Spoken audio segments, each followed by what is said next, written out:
para todos, soy Gabriela Cárdenas. Hoy hablaré un poco sobre la hipoteca mobiliaria y prendas sin desplazamiento de posesión. Y empezaré por decir que la hipoteca mobiliaria es un derecho real de garantía que se constituye sobre algunos bienes muebles para asegurar el cumplimiento de una obligación. La obligación garantizada consiste normalmente en el pago de un crédito o préstamo. El Código Civil venezolano define la hipoteca en su artículo 1877 como: la hipoteca es un derecho real constituido sobre bienes del deudor o de un tercero en beneficio del acreedor para asegurar sobre estos bienes el cumplimiento de una obligación. En cuanto a la prenda sin desplazamiento de posesión, garantiza al acreedor, con privilegio especial sobre los mismos, el monto del principal asegurado, intereses vencidos y gastos y costes de ejecución en los términos convenidos en el respectivo contrato y de acuerdo a las prescripciones de la ley. También ha sido definida por el Código Civil venezolano en el artículo 1837, que dice que la prenda es un contrato por el cual el deudor da a su acreedor una cosa mueble en seguridad del crédito, la que deberá restituirse al quedar extinguida la obligación. A su vez, ambas concepciones se encuentran establecidas desde el artículo 1 al 19 de la Ley de Hipoteca Mobiliaria y Prendas sin Desplazamiento de Posesión, donde se resume que podrá constituirse hipoteca mobiliaria y prendas sin desplazamiento de posesión sobre los bienes enajenados susceptibles de ejecución. No podrá constituirse hipoteca mobiliaria sobre bienes que ya estuvieran hipotecados. Si se formalizare hipoteca cuyo gravamen prohíbe esta ley, el título constitutivo no podrá registrarse. La hipoteca mobiliaria y la prenda sin desplazamiento de posesión deberán constituirse indispensablemente mediante instrumento público o instrumento privado reconocido que deberá ser inscrito en el registro público. Dichos bienes quedarán en poder del deudor. El propietario de los bienes hipotecados no podrá enajenarlos o gravarlos sin el consentimiento del acreedor. La hipoteca mobiliaria prescribe a los 2 años contados a partir de la fecha en que fue posible solicitarla. Así lo establece el artículo de la Ley de Hipoteca Mobiliaria y Prenda sin Desplazamiento de Posesión, y la prenda se extingue por el pago en general por todos los modos de extinción de las obligaciones, lo cual quiere decir que la vida de la prenda depende de la vigencia de la obligación que ella está garantizando. Por otra parte, las garantías o avales a primer requerimiento o primera demanda constituyen una nueva forma de garantizar las obligaciones en el comercio internacional, que se ha consolidado en la práctica comercial. Es muy relevante el papel que desempeña la garantía a primer requerimiento del mundo de los negocios, especialmente financiero y el bancario. En este mismo sentido, las personas o empresas se ven en la necesidad de ampliar su negocio o expandir sus créditos porque necesariamente se ven obligados de recurrir a préstamos, ofertando todos los medios por lo cual puedan garantizar a su acreedor el cobro de sus acreencias, afectando con algunos instrumentos todo su patrimonio. La garantía que elegiría en el momento de afectar el patrimonio dependerá del riesgo que presente el deudor para llevar a cabo el pago de la obligación. Y también tiene gran importancia y en efecto se evalúa en ese momento la solvencia del deudor. Proporciona una seguridad al beneficiario, ya que con la simple acreditación mediante documento del hecho reflejado en la garantía, el banco pagará la cantidad estipulada. Se utiliza generalmente por empresas que acuden a licitaciones públicas, a concursos o para compromisos de ejecución de obras. Esta forma de emisión de una garantía es muy frecuente en el comercio internacional. Para el caso específico de una obligación de carácter crediticio, el fin último de la garantía es el amparo del crédito otorgado, disminuyendo así el riesgo de un eventual incumplimiento frente al no pago. Por tanto, la función de la garantía es asegurar al acreedor el riesgo implícito en el crédito, es decir, la contingencia de que se produzcan pérdidas como consecuencia del deterioro de la calidad del préstamo que haya otorgado. En el ámbito internacional, las garantías a primera demanda o a primer requerimiento se encuentran reguladas en las reglas uniformes relativas a las garantías a primer requerimiento dictadas por la Cámara de Comercio Internacional.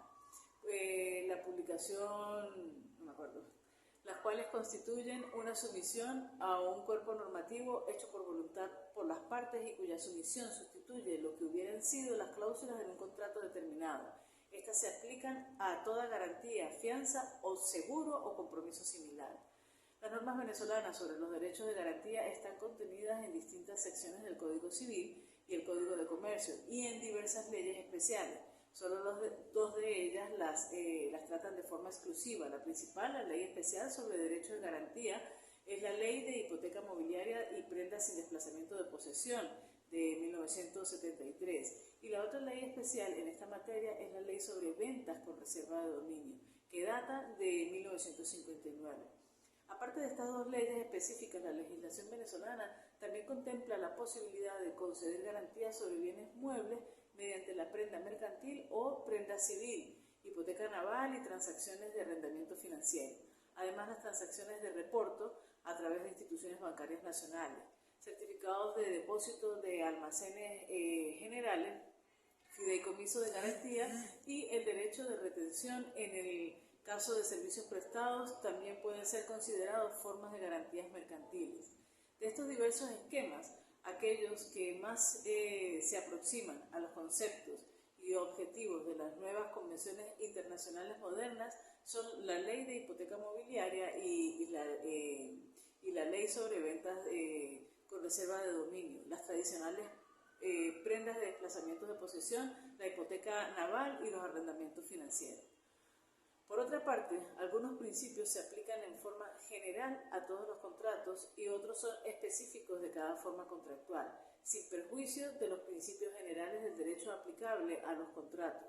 Entre ellos encontramos las cláusulas abusivas, que es la posibilidad que pueda tener una de las partes de disponer el contenido de contrato para obtener la adhesión de la otra.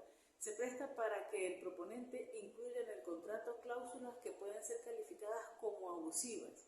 Ello ocurre principalmente cuando el proponente tiene mayor poder de negociación que el adherente, con lo cual esa posición de dominio le permite a la parte fuerte incluir también esas cláusulas abusivas en contratos de libre discusión o paritarios. Pero justo reconocer que son más frecuentes en los contratos de adhesión las cláusulas contractuales que no se hayan negociado individualmente y se considerarán abusivas si, pese a las exigencias de la buena fe, causan un detrimento en el consumidor, un desequilibrio importante entre los derechos y obligaciones de las partes que derivan del contrato. Por su parte, las cláusulas penales presentan la particularidad de ser un medio de garantía que no requiere intervención de terceros ni la constitución de ningún derecho real para asegurar el cumplimiento de una obligación. Aunque la cláusula penal cumple una función de garantía, no atribuye al acreedor un derecho real de garantía. A diferencia de otras garantías, la estipulación de una cláusula penal no aumenta el número de patrimonios afectados al cumplimiento de la obligación, como en el caso de la fianza, ni confiere al acreedor la ventaja de sujetar un bien determinado, sea mueble o inmueble, a la acción directa del acreedor para satisfacer su crédito, casos de la prenda o hipoteca. Tampoco le concede al acreedor ninguna preferencia para el cobro. El Código Civil trae la siguiente definición de la cláusula penal. La cláusula penal es la compensación de los daños y perjuicios causados por la inejecución de la obligación principal. El acreedor no puede reclamar a un mismo tiempo la cosa principal y la pena, si no lo hubiera estipulado por simple retardo. Esto se encuentra establecido en el artículo 1258 del Código Civil venezolano. Está también el principio de la relatividad de los contratos. Este principio establece que las partes de un contrato no pueden obligar a un tercero que no haya intervenido en su celebración o que no haya prestado su consentimiento, independientemente de si los efectos del contrato le beneficien o les perjudiquen. El principio de relatividad de los contratos supone que lo que crean estos, ya sean derechos, facultades u obligaciones, no les es aplicable a terceros. En este sentido, el primer párrafo del artículo 1257 del Código Civil determina que los contratos solo producen efecto entre las partes que los otorgan y sus herederos, salvo, en cuanto a estos, el caso de que los derechos y obligaciones que proceden de contratos no sean transmisibles, o por su naturaleza, o por pacto, o por la disposición de la ley. En cuanto a la oponibilidad de los contratos, la repercusión de un acto o de un fallo a aquellos que no han sido ni partes ni representados. Así, cada arrendatario de un inmueble tiene que respetar la situación de los demás arrendatarios. Se refiere a que los terceros en el contrato, y pese a que éste no puede afectarles en sus derechos y obligaciones como a los contratantes, deben contar con la transformación que acarrea todo contrato. Quedan pues afectados en el sentido de que no pueden interferir o impedir su cumplimiento. Los contratantes podrán incluso exigir que el contrato sea reconocido por tercero contractual.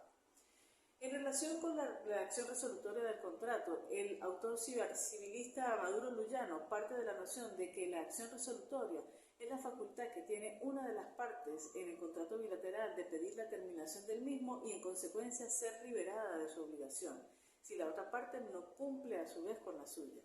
Por su parte, Osorio indica que esta acción en estudio es la ejercida para que se proceda a la resolución forzosa de un contrato u obligación al que se accede extrajudicialmente. Se desprende entonces que la resolución no es más que la terminación de un contrato bilateral motivada por el incumplimiento culposo de una de las partes. Esta acción encuentra su base legal en el artículo 1167 del Código Civil venezolano, el cual dispone: en el contrato bilateral, si una de las partes no ejecuta su obligación, la otra puede a su elección reclamar judicialmente la ejecución del contrato o la resolución del mismo, con los daños y perjuicios en ambos casos si hubiere lugar a ello. En correspondencia con la teoría de los riesgos, el riesgo del contrato, en una primera aproximación, debería entenderse como la posibilidad de daño o perjuicio para las partes derivado de la imposibilidad del cumplimiento de una obligación, debido a una causa extraña no imputable. Tal como lo advierte Gorla, el periculum en los textos romanos se utilizaba para señalar el daño, incluso no patrimonial, bien sea considerado como una simple posibilidad eventual o como una situación peligrosa ya verificada.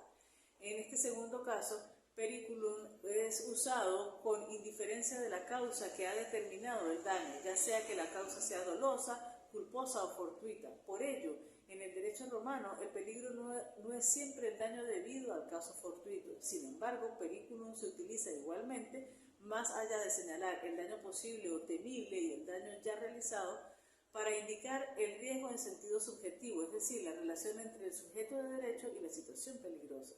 En nuestro derecho actual no se encuentra utilizado el término peligro con la vasta acepción de que estaba dotada el derecho romano.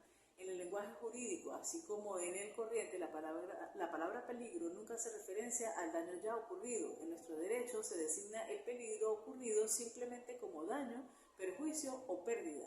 El peligro denota exclusivamente el daño temible a las situaciones potenciales de daño. Dicha acepción más restringida corresponde a la noción de riesgo en sentido objetivo. En efecto, según Corno, el riesgo es todo hecho dañoso cuya ocurrencia es incierta, ya sea en su relación con su realización o a la fecha de su realización. Se llama también riesgo a la eventualidad de la ocurrencia de un tal hecho. Por su parte, cuando el peligro denota la relación entre uno o varios sujetos de derecho y la situación peligrosa, de manera que intenta indicar el sujeto de derecho que deberá soportar las consecuencias del daño si la situación peligro se realiza. En este sentido, dicha acepción corresponde a la noción del riesgo en sentido subjetivo. Un ejemplo de la noción de riesgo en su acepción subjetiva puede encontrarse claramente en el artículo 1161 del Código Civil. En efecto, dicho artículo determina que los contratos que tienen por objeto la transmisión de la propiedad u otro derecho, la propiedad o derecho se transmiten por el consentimiento legítimamente manifestado y la cosa queda a riesgo y peligro del adquiriente, aunque la tradición no se haya verificado. Igualmente, el riesgo en su sentido subjetivo puede encontrarse también en el mismo Código Civil, el cual dispone que si la cosa perece sin culpa del deudor, la obligación que tiene por objeto una cosa determinada se extingue siempre que el deudor no esté en mora y que, aunque estando en mora, la obligación se extingue si el deudor demuestra que la cosa hubiera perecido igualmente a manos del acreedor, siempre que el deudor no haya tomado a su cargo el peligro de los casos fortuitos.